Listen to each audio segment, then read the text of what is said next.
Hello friends, welcome to Mithuntips. இன்றைக்கி நம்ம ஒரு சூப்பரான இன்ஸ்டன்ட் பிரேக்ஃபாஸ்ட் ரெசிபி தான் பார்க்க போகிறோம். இது பார்த்திங்கன்னா ரொம்ப கம்மியான இன்க்ரீடியன்ஸ் வச்சு ரொம்பவே சுலபமாக சீக்கிரமாக செய்யக்கூடிய ஒரு ரெசிபி. ஸோ இந்த ரெசிபி எப்படி செய்யறதுன்னு பார்க்குறதுக்கு முன்னாடி நம்ம சேனலை இன்னும் நீங்கள் சப்ஸ்கிரைப் பண்ணலைன்னா மறக்காமல் கீழே இருக்க ரெட் பட்டன் ப்ரெஸ் பண்ணிக்கோங்க. அப்படி பக்கத்தில் இருக்க பெல் ஐக்கானும் ப்ரெஸ் பண்ணிக்கோங்க. வாங்க வீடியோக்குள்ளே போகலாம். இன்றைக்கி நம்ம செய்ய போகிற ரெசிபி நேம் பார்த்திங்கன்னா எக் பராத்தா தான். இது நம்ம வீட் ஃப்ளவர்லேயும் செய்யலாம் அல்லது மைதா மாவுலேயும் செய்யலாம். நான் ஆல்ரெடி பார்த்திங்கன்னா வீட் ஃப்ளவரில் செஞ்சு வீடியோ அப்லோட் பண்ணியிருக்கேன், அதையும் செக் பண்ணி பார்த்துக்கோங்க. இன்றைக்கி நான் ஒரு 300 கிராம்ஸ் அளவுக்கு மைதா மாவு எடுத்திருக்கேன். அது கூட ரொம்ப கம்மியான இன்க்ரீடியன்ஸ் ஆட் பண்ணி தான் இன்றைக்கி ஒரு டேஸ்டியான ஒரு பிரேக்ஃபாஸ்ட் நம்ம செய்ய போகிறோம். ஸோ இப்போ இந்த மாவுக்கு தேவையான அளவுக்கு உப்பு சேர்த்திடலாம். உப்பு சேர்த்துட்டு ஒரு தடவை நல்லா கலந்து விட்டுக்கலாம் தண்ணி ஊற்றுறதுக்கு முன்னாடியே.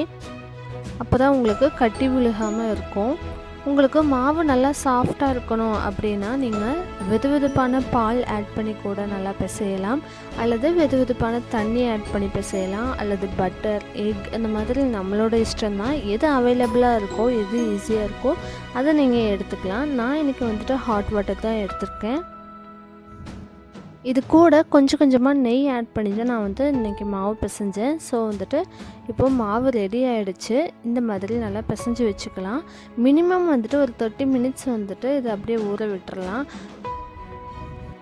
ஊற வைக்கிறதுக்கு முன்னாடி ஒரு ஸ்பூன் நெய் அல்லது எண்ணெய் ஏதாவது ஒன்று இந்த மாதிரி மேலே ஃபுல்லாக அப்ளை பண்ணிக்கலாம். ஏன்னா காஞ்சி போயிடக்கூடாது, அதுக்காக இந்த மாதிரி மேலே ஃபுல்லாக அப்ளை பண்ணி விட்டுட்டு இதுக்கு மேலே ஒரு ஒயிட் காட்டன் கிளாத் அல்லது மூடி ஏதாவது ஒன்று போட்டு நல்லா மூடி வச்சிடலாம்.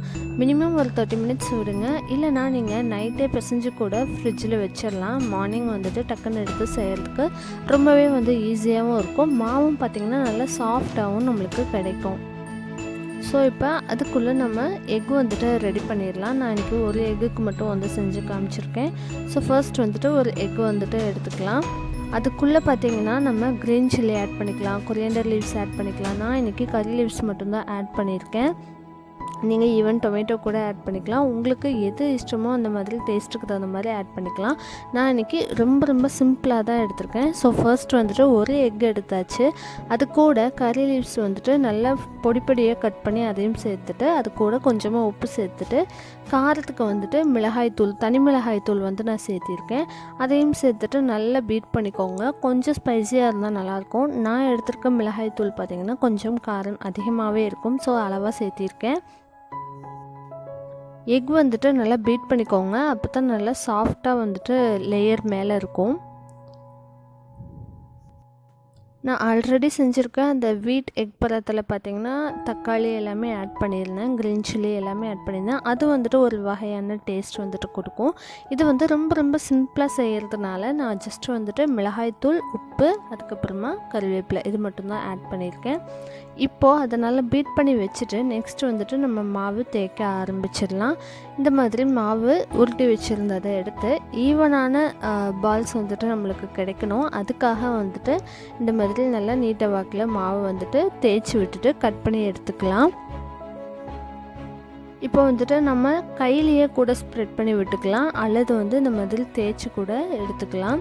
நான் இது ஃபுல்லாகவே அப்படியே தேய்ச்சி எடுத்துட்டேன். நம்ம நார்மலாக பரோட்டாலாம் செய்யணும்னா நம்ம கையிலேயே ப்ரெஸ் பண்ணி இழுத்துடுவோம். இப்போது இந்த மாதிரி கூட நம்ம உருட்டி எடுத்துக்கலாம்.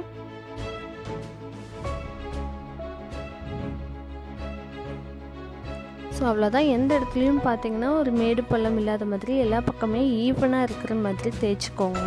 நல்லா லேஸாக இருக்கணும், அந்த மாதிரி நல்லா தேய்ச்சிக்கோங்க. ஷேப் பர்ஃபெக்டாக இருக்கணும் அப்படிங்கிறது கிடையாது. எனிவேஸ் நம்ம இதை மடிக்க போகிறோம். ஸோ இந்த மாதிரி ஒன்று மேலே ஒன்று வச்சு இந்த மாதிரி மடிச்சுக்கோங்க. அப்போ உங்களுக்கு நல்ல லேயர்ஸ் கிடைக்கும்.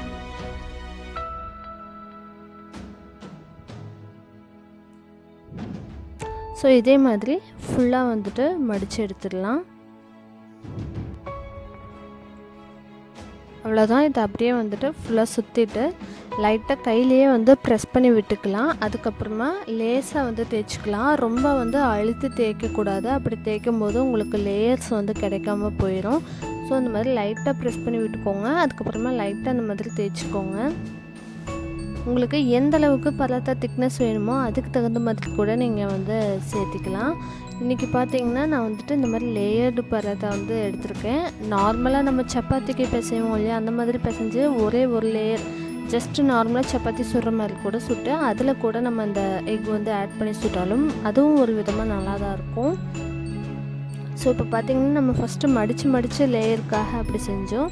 இப்போ நெக்ஸ்ட் பார்த்திங்கன்னா இந்த மாதிரி நைஃப் போட்டு இந்த மாதிரி செய்யும்போது கூட உங்களுக்கு நிறைய லேயர்ஸ் வந்துட்டு கிடைக்கும்.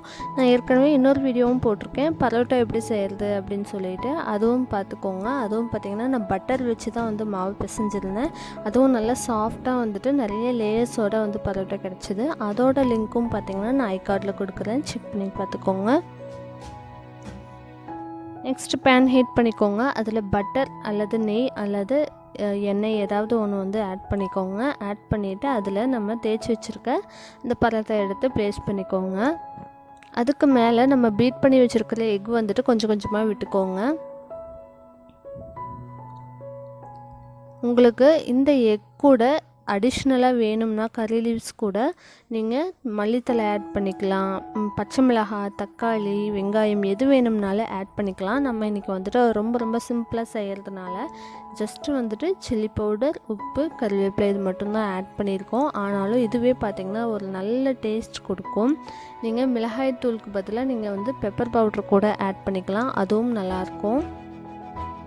ஸோ இப்போ நம்ம முன்னாடி வந்துட்டு ஆட் பண்ணியாச்சு. அதுவே திருப்பி போட்டுட்டு அதுக்கு மேலேயும் மறுபடியும் வந்து கொஞ்சமாக வந்து எக் வந்து ஆட் பண்ணிக்கலாம். 2 சைடும் இருக்கும்போது தான் நம்ம கடித்து சாப்பிடும்போது நல்லாயிருக்கும்.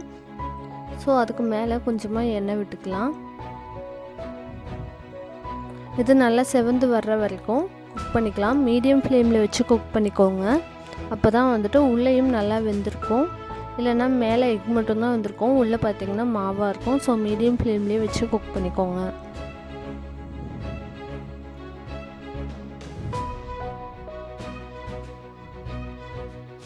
இதுக்கு பார்த்திங்கன்னா சைட் டிஷ்னு எதுவுமே தேவைப்படாது. ஏற்கனவே வந்துட்டு எக்கில் நல்லா ஸ்பைஸியாக காரமெல்லாம் ஆட் பண்ணியிருக்கிறதுனால உங்களுக்கு சைட் டிஷ் எதுவும் தேவைப்படாது. டக்குன்னு செஞ்சு சாப்பிட்றதுக்கு இது ஒரு சூப்பரான ரெசிபி. இப்போ அவ்வளோதான், 2 சைடும் பார்த்திங்கன்னா நல்லா வெந்திருக்கு.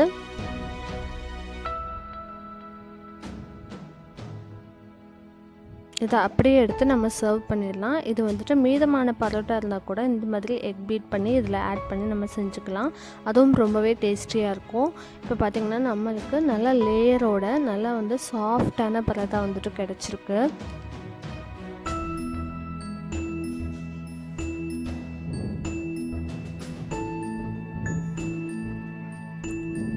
ஸோ நான் ஆல்ரெடி சொன்ன மாதிரி நீங்கள் இந்த மாதிரி லேயரில் மட்டும் செய்யணுங்கிற அவசியம் கிடையாது. நம்ம நார்மலாக சப்பாத்திக்கு எப்படி தேய்ப்போமோ அந்த மாதிரி தேய்ச்சி இந்த பரோட்டா வந்துட்டு நான் ரெடி பண்ணியிருக்கேன். இதுவும் பார்த்திங்கன்னா ஃப்ரண்ட் அண்ட் பேக் 2 சைடுமே பார்த்திங்கன்னா நான் எக் வந்துட்டு ஆட் பண்ணியிருக்கேன்.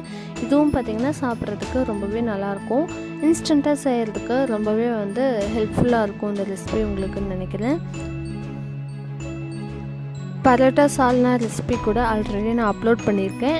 நீங்கள் விருப்பப்பட்டால் அதையும் செக் பண்ணி பார்த்துக்கோங்க, கீழே டிஸ்கிரிப்ஷன் பாக்ஸில் கொடுக்குறேன். ஸோ இந்த ரெசிபியும் ட்ரை பண்ணி பார்த்துட்டு எப்படி இருந்துச்சுன்னு சொல்லி கீழே கமெண்ட் பண்ணுங்கள். மறக்காமல் நம்ம சேனலை இன்னும் நீங்கள் சப்ஸ்கிரைப் பண்ணலைன்னா கீழே இருக்க ரெட் பட்டன் ப்ரெஸ் பண்ணிக்கோங்க. அப்படியே பக்கத்தில் இருக்க பெல் ஐக்கானும் ப்ரெஸ் பண்ணிக்கோங்க. அப்போ தான் நம்ம சேனலில் போடுற வீடியோஸ் நோட்டிஃபிகேஷன்ஸ் எதையும் நீங்கள் மிஸ் பண்ணாமல் பார்க்கலாம். தேங்க்ஸ் ஃபார் வாட்சிங்.